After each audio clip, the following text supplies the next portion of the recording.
Occasion ఏదైనా location ఎక్కడైనా తెలుగువారి వేడుక అంటే ఆలివ్ మిఠాయి ఉండాల్సిందే. మిఠాయి అంటే ఆలివ్.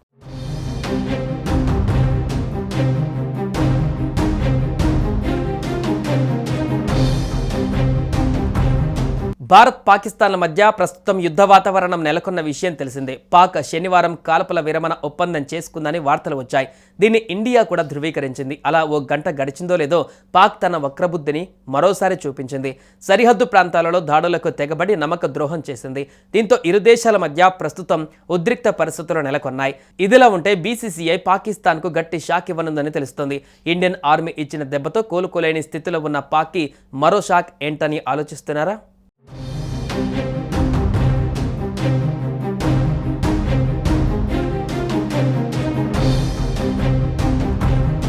ఈ ఏడాది సెప్టెంబర్లో ఇండియాలో 2025 ఆసియా కప్ క్రికెట్ టోర్నమెంట్ జరగనుంది. దీనికి భారత్ ఆతిథ్యం ఇవ్వనుంది. ఈ టోర్నమెంట్ అన్ని మ్యాచ్లు భారత్లోనే నిర్వహించనున్నారు. ఇక అసలు విషయానికి వస్తే ఈ టోర్నమెంట్ నుంచి దాయాది దేశం పాకిస్తాన్ను బీసీసీఐ మినహాయించవచ్చు అనే వార్తలు వినిపిస్తున్నాయి. ఒకవేళ ఆసియా క్రికెట్ కౌన్సిల్ పాకిస్తాన్తో ఆడాలని బీసీసీఐపై ఒత్తిడి తెస్తే మాత్రం ఈ పరిస్థితుల్లో భారత్ ఈ టోర్నమెంట్ పూర్తిగా బహిష్కరించవచ్చు అనే అనుమానాలు కూడా లేకపోలేదు.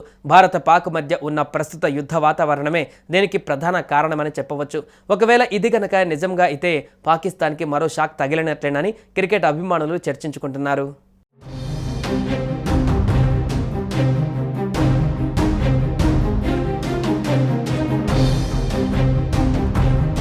ఒకవేళ పాకిస్తాన్ లేకుండా ఆసియా కప్ ఆడాలంటే భారత్, బంగ్లాదేశ్, ఆఫ్ఘనిస్తాన్, శ్రీలంక, నేపాల్, హాంకాంగ్ కేవలం ఈ 6 జట్లు మాత్రమే 2025 ఆసియా కప్ ఆడే ఛాన్స్ ఉంటుంది.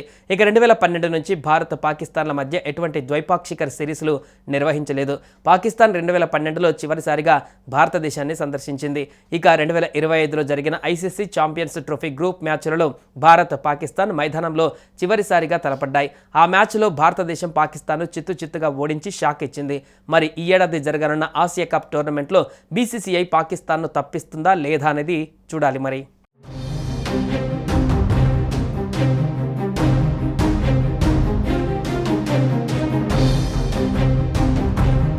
సుమన్ టీవీలో మీ పర్సనల్ అండ్ బిజినెస్ ప్రమోషన్స్ కోసం కింది నెంబర్కి కాంటాక్ట్ చేయండి.